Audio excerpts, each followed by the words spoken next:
Hi everyone, welcome back to Nyasha Picking It Up. This video is going to be about my 2025 fitness goals. So if you've watched previous videos, you know I recently made the decision that I want to take my fitness to the next level and start going to the gym, lifting weights, change my diet. And that's triggered by the fact that, I've been going for annual wellness checks at the doctors, and consistently my hemoglobin A1C is not the best, not super alarming, but also it's just above the range, the normal range. And so this is an effort to make my metabolism better. Yeah. Oh, also, if you watched another video that I did recently, I did get an in-body scan. Oh God. I did an in-body scan. Ugh. Does God not want me to talk about this scan? I did an in-body scan and I got some alarming results. At least to me, I feel like I'm at a point where, well, my body fat is like 38%, and I only have like 25.6 pounds of muscle, which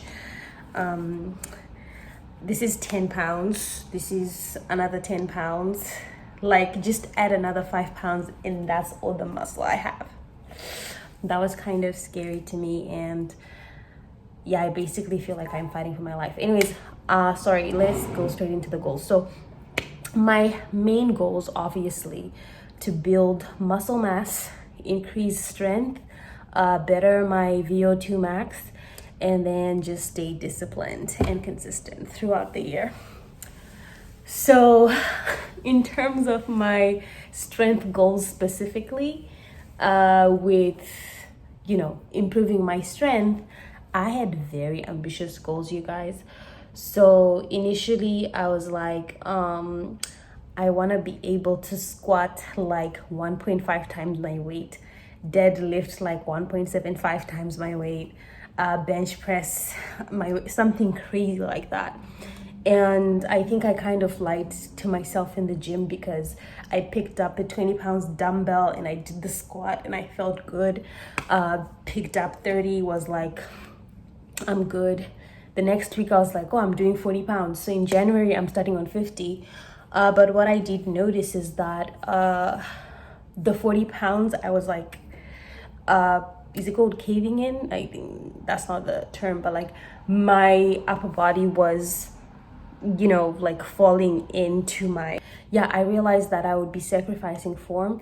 So my strategy is I'll kind of stick with the weight for an entire month or something, or until I feel very comfortable. Like I feel comfortable doing a squat and I pause and I do whatever, like supersets with just my body weight. And then the next month I'll move to like 10 pounds above. So yeah, my general goals are now, by the end of December, I'm gonna squat 140 pounds, bench press 75 pounds, deadlift 180 pounds. And obviously this doesn't mean like doing it for 12 reps, like whatever reps are comfortable, like 3 reps. And that doesn't necessarily mean that will be what I'll use for working out. Maybe my optimal will be like 80 pounds, I don't know, for squatting. So we'll see. So that's for strength.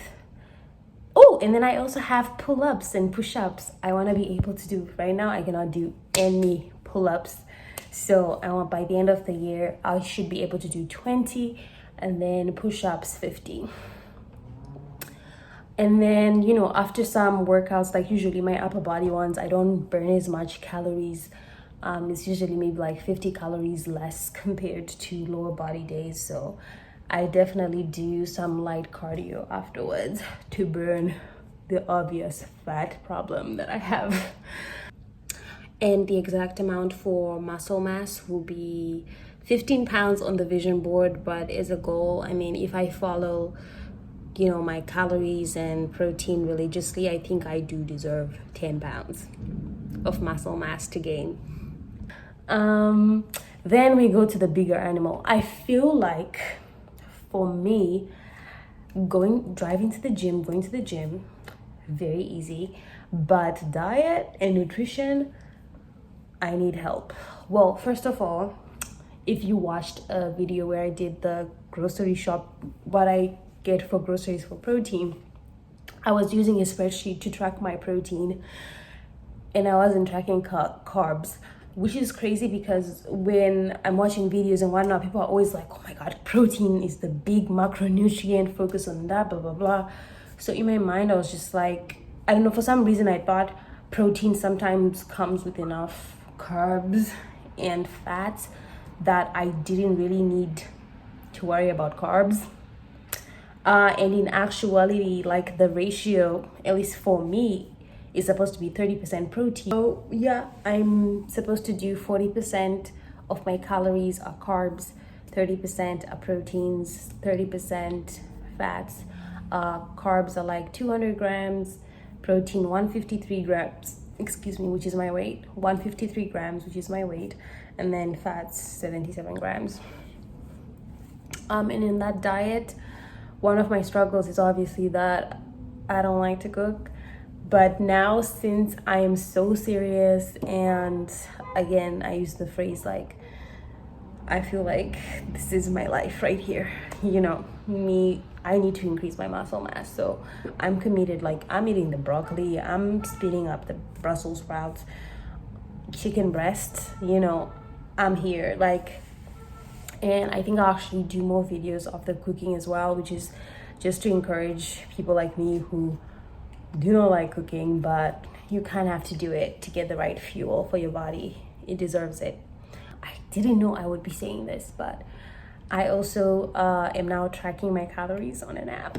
I never thought I would say that. You know, that thing where your whole life you've lived with this privilege of like, I don't really gain weight or whatever, and I don't really track calories, but now I kind of had to, because I realized I was just eating lots of protein, not including the carbs. And then when I started tracking, I realized I also eat a lot of fats. So ground beef, dairy, cheese, all those, they have a lot of, you know, saturated fat, and I need to reduce that because that's also, I have not good levels of LDL cholesterol. So it's the hemoglobin A1C and the LDL cholesterol that need to be monitored. So yeah, now I'm down to try leaner options like chicken, fish, plant-based proteins, and eggs. And then in terms of strength training, my workout split is going to be 5 days. Honestly, I love the gym so much that I almost want to go every day. So 3 lower body days, 2 upper body days. And upper body days, like I said, I always finish earlier, so I always do cardio afterwards. Lower body, if I'm not too late, I will also do light cardio. And then I always try to walk at work. Okay, sleep. Sleep is very important. Right now, my sleep schedule is kind of haphazard, especially because I'm also experimenting with going to the gym in the evening and in the morning. So in the morning, I obviously have to be a bit earlier. So 5 a.m., stuff like that. Yeah, and I think I already mentioned this. The guidance is for my in-body scan. My basal metabolic rate is like 1,300 calories. So that's like the bare minimum for my body to just do typical breathing, simple processes, like background processes. And then if I'm gonna add more activity and be more active, I need more calories. And right now I'm trying to go for 2,300, which I saw not a bodybuilder, but like a fitness person on the internet who is way stronger than I am. He was like trying to go for 2,500 calories. And I'm like, oh my God, like I'm doing 2,300, like this, like, look at, like, I'm okay, like, I guess I'll eat all of that. And also something I find really interesting about the fitness people is when they're like, oh, I'm bulking up right now, and then I'm gonna shred like 5 pounds. And I'm like, damn, you have that much control? Wow.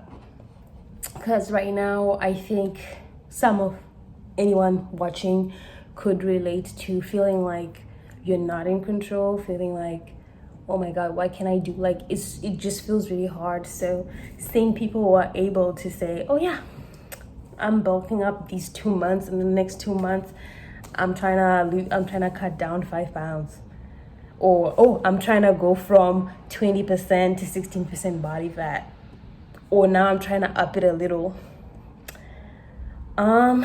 Goals, guys, that is goals. I'm just trying to get some muscle mass, strength for longevity, and if I end up looking good, we love that as well. Guys, how are we going to stay on track? I am committed to this. I hope nothing deters me because I am committed. Yeah, if any of you guys are also doing something about your health in 2025, comment below. Let's motivate each other. We can do this. Like, we could have hit rock bottom, or it feels difficult, but at the very least we're gonna try. I'm recording this at 9:30 p.m. and 2025 is on the horizon. I kind of feel sad saying goodbye to 2024, but learn some things. 2025 will be our strongest, bravest, defying gravity versions. We can do this. See you in 2025.